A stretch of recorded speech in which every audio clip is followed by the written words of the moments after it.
Olá, bem-vindo à Luterana Floripa. Nos reunimos na presença do Deus triuno, que é Pai, Filho e Espírito Santo. Queremos ouvir Sua palavra, meditar nela e encontrar direção para as nossas vidas. Você pode enviar os seus motivos de oração pelo WhatsApp da Luterana Floripa. Vamos orar como comunidade também por cada um deles. Invista você também na vida de oração. Dedique um tempo, todos os dias, para colocar o seu coração na presença de Deus. Ore por sua família, por seus vizinhos, pela cidade. Orar uns pelos outros é uma forma de amar e servir a Deus e ao próximo. No Salmo de número 100, nós lemos: celebrai com júbilo ao Senhor todas as terras, servi ao Senhor com alegria e entrai diante dele com canto.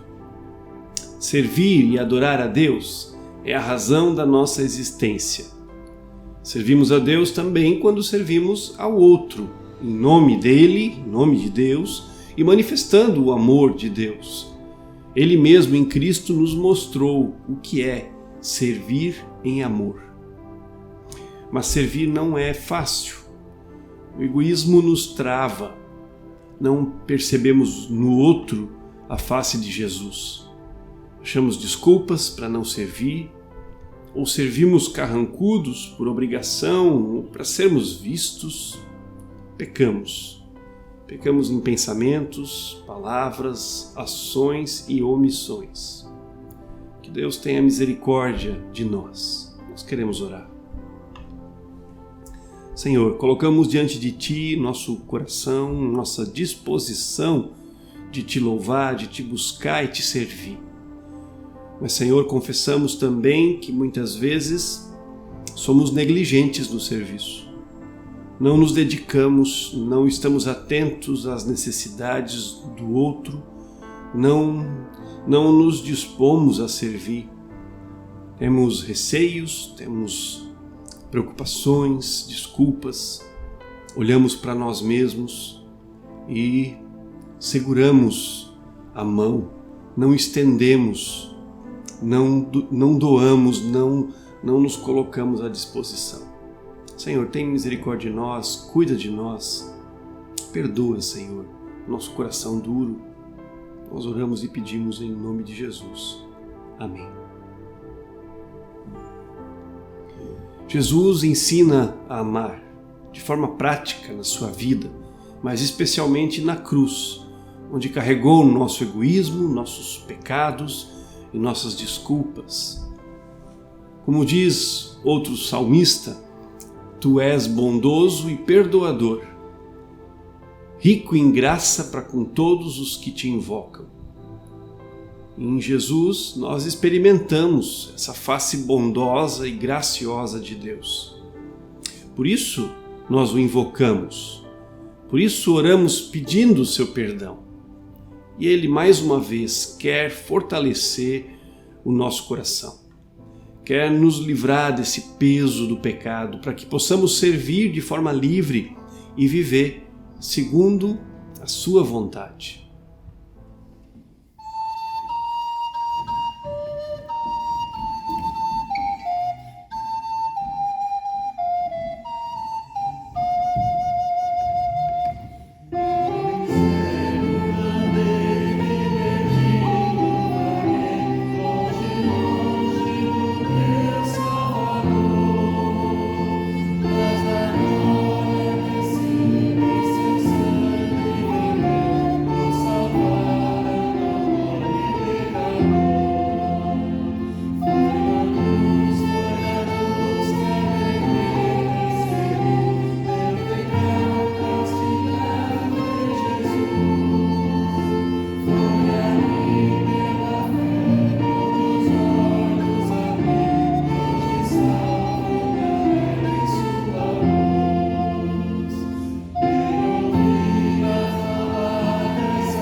Jesus contava histórias como ninguém.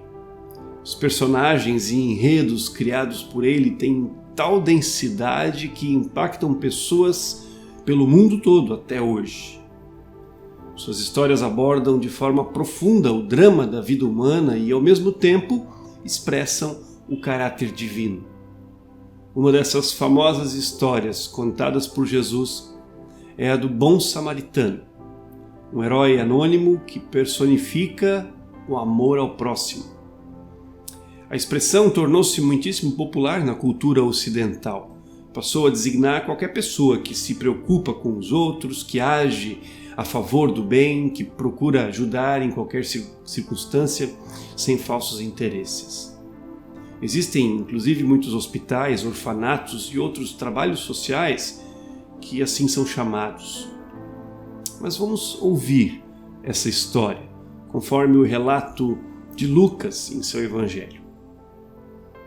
Certa ocasião, um perito na lei levantou-se para pôr Jesus à prova e lhe perguntou: Mestre, o que preciso fazer para herdar a vida eterna? O que está escrito na lei? Respondeu Jesus. Como você a lê? Ele respondeu: Ame o Senhor, o seu Deus, de todo o seu coração, de toda a sua alma, de todas as suas forças e de todo o seu entendimento, e ame o seu próximo como a si mesmo. Disse então Jesus: Você respondeu corretamente. Faça isso e viverá. Mas ele, querendo justificar-se, perguntou a Jesus: E quem é o meu próximo? Em resposta, Jesus disse: Um homem descia de Jerusalém para Jericó quando caiu nas mãos de assaltantes. Estes lhe tiraram as roupas, espancaram-no e se foram, deixando-o quase morto. Aconteceu estar descendo pela mesma estrada um sacerdote. Quando viu o homem, passou pelo outro lado. E assim também o levita, quando chegou ao lugar e o viu, passou pelo outro lado. Mas um samaritano, estando de viagem, chegou onde se encontrava o homem e, quando o viu, teve piedade dele. Aproximou-se, enfaixou-lhe as feridas, derramando nelas vinho e óleo. Depois colocou-o sobre o seu próprio animal, levou-o para uma hospedaria e cuidou dele.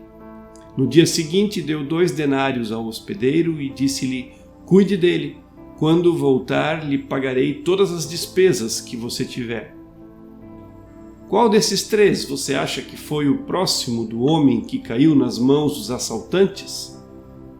Aquele que teve misericórdia dele, respondeu o perito na lei. Jesus lhe disse: Vá e faça o mesmo.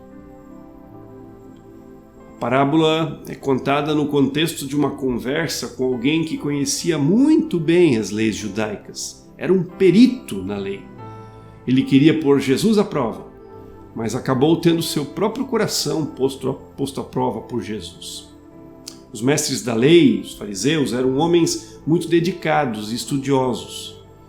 Levavam a sério tudo o que a palavra de Deus dizia e buscavam praticar com exatidão cada uma das leis propostas por Deus para o povo de Israel.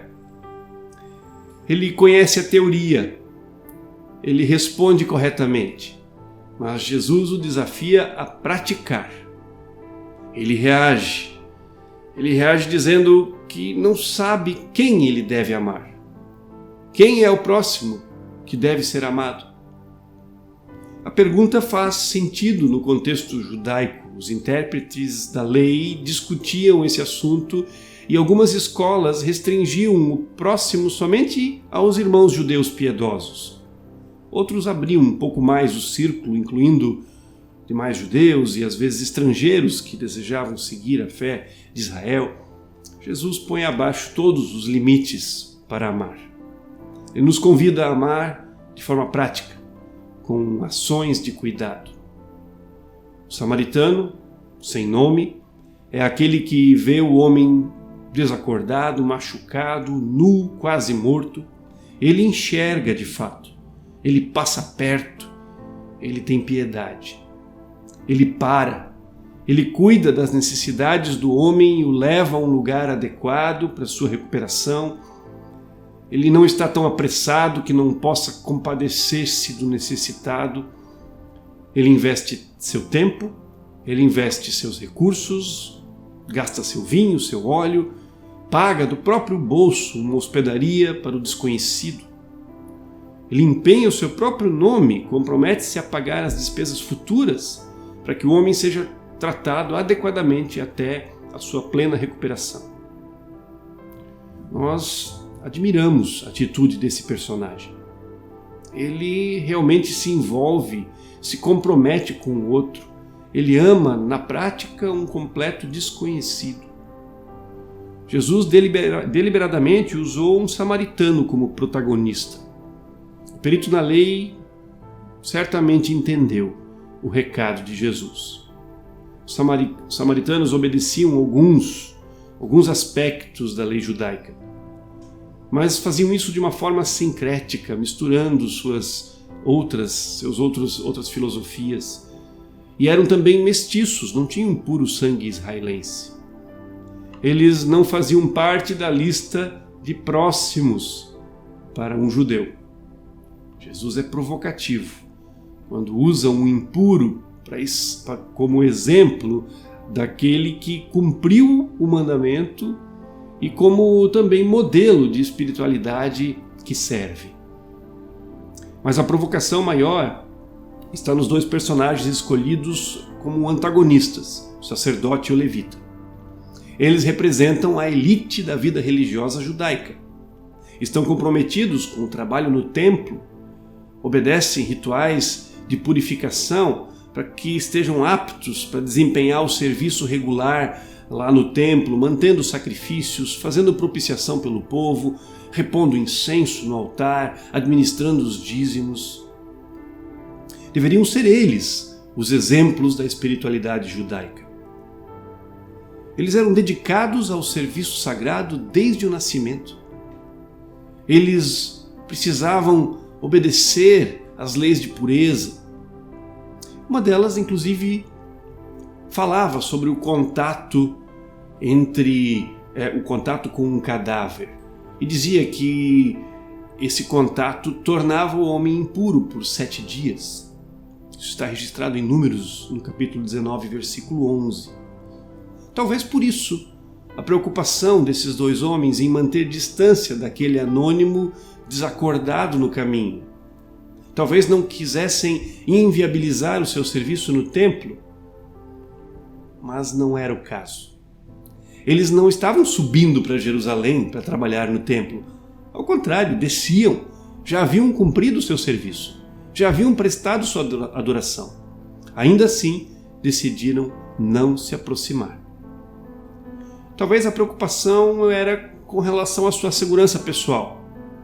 Poderia ser uma armadilha, se parassem seriam assaltados também, preferiram manter sua segurança. É possível, é até compreensível. O caminho de Jerusalém a Jericó era famoso por abrigar ladrões. Mas eles podiam ter passado mais perto, pelo menos para dar uma olhada, investigar. Não, eles viram um homem e eles fazem questão de passar do outro lado, o mais longe possível. Nem a curiosidade os moveu. Eles não se preocuparam em saber se aquele homem era um judeu, irmão, alguém conhecido. Eles mantiveram a distância. O problema é mais profundo. O problema é sistêmico, é do modo que esses homens enxergam a vida. O problema é do coração. Eles são a expressão do modo de vida judeu piedoso no tempo de Jesus. Cumprem a lei, mantêm suas relações amistosas com o domínio romano, fazem seus conchavos para manter a sua segurança e proteger o seu modo de vida, sua religião, seu conforto. Estão preocupados em manter a estabilidade da sua vida e não querem correr nenhum tipo de risco. Os religiosos daqueles tempos encontravam na própria palavra de Deus justificativas para excluir alguns da sua lista dos amáveis, dignos de amor. Uma das críticas de Jesus em relação a esses religiosos é justamente de que eles estavam concentrados e atentos a exatidão das letras da lei, mas deixavam escapar a essência. A questão fica perceptível aqui na pergunta desse perito: quem é o meu próximo? Excluindo pessoas dessa categoria, esse grupo dos próximos, eles se sentiam automaticamente livres de responsabilidade para com essas pessoas. Livres até mesmo para odiar. Estavam cumprindo a lei ao ignorar o outro, ao passar longe, pois o outro não era digno de amor. Jesus inquieta essa gente. E ele inquieta ainda mais o seu interlocutor quando pergunta: quem foi o próximo do homem caído na estrada? O judeu teria que responder que esse homem era o samaritano. O samaritano era o próximo. Mas ele não consegue dizer isso. Ele diz apenas que foi aquele que usou de misericórdia. Para Jesus, todo ser humano é próximo. O homem caído no caminho, que não tem religião, que não tem partido, que não tem endereço, o necessitado, qualquer que seja, aquele encontrado no caminho da vida e que precisa de ajuda, o anônimo, mas também aquele bem conhecido perto de nós, aquele que é roubado, aquele que não tem como retribuir. E é também o samaritano, aquele impuro, visto com preconceito, aquele de quem desconfiamos ou aquele de quem não gostamos. A resposta de Jesus ao perito na lei não é apenas sobre quem é o próximo. Jesus vai muito mais fundo. Sua resposta nos confronta com o assunto do o que é amar. A preocupação com o alvo do nosso amor mostra justamente que nós não aprendemos o que é verdadeiramente amar.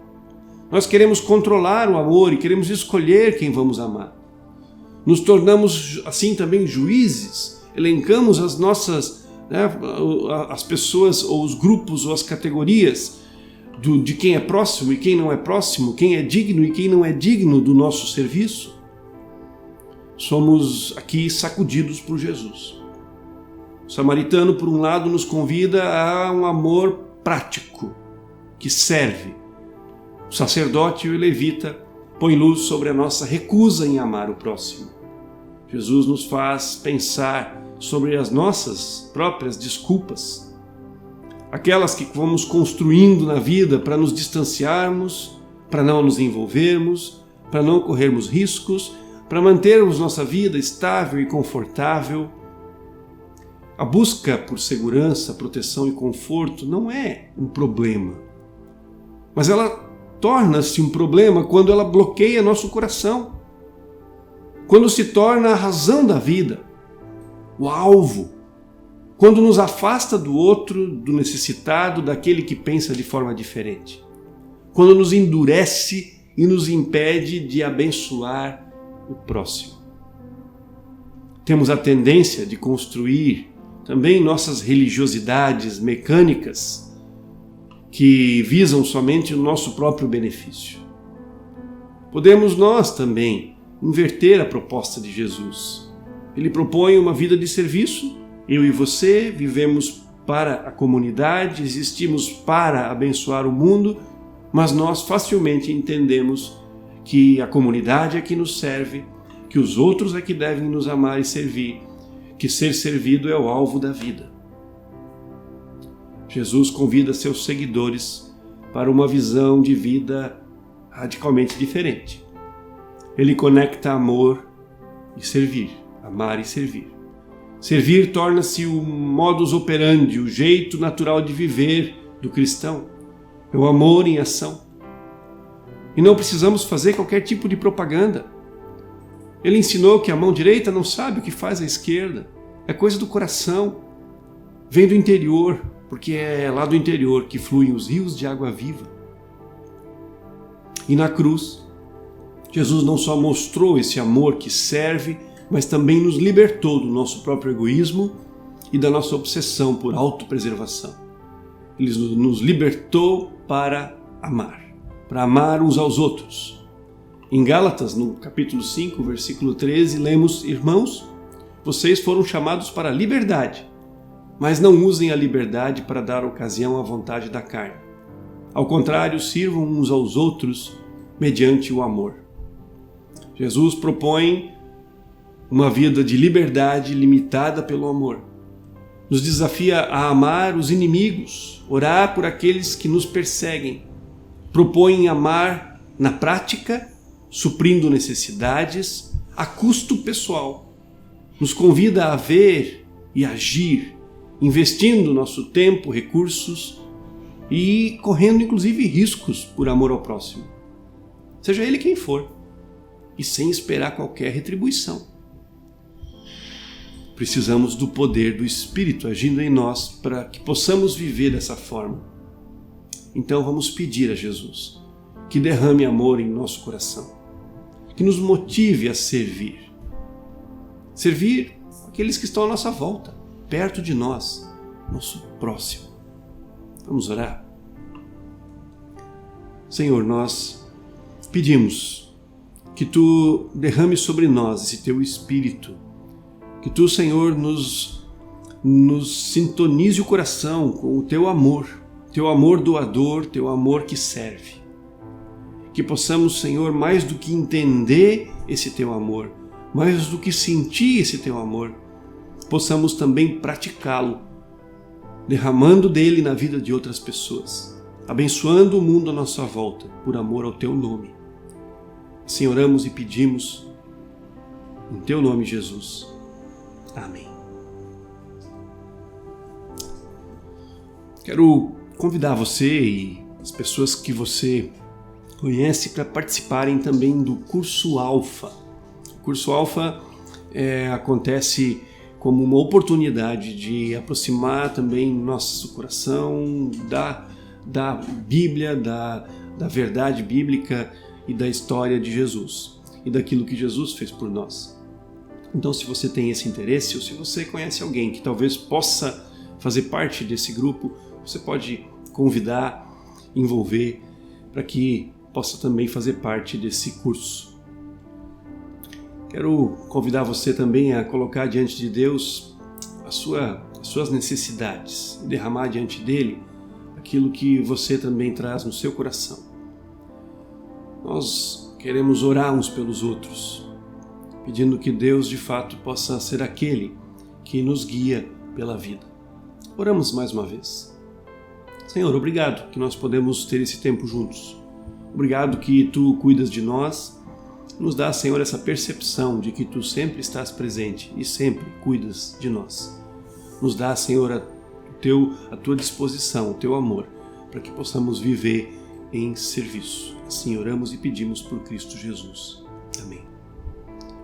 Que Deus te abençoe, que Ele cuide de você e da sua família, que Ele te conceda uma semana cheia da presença dEle. Amém.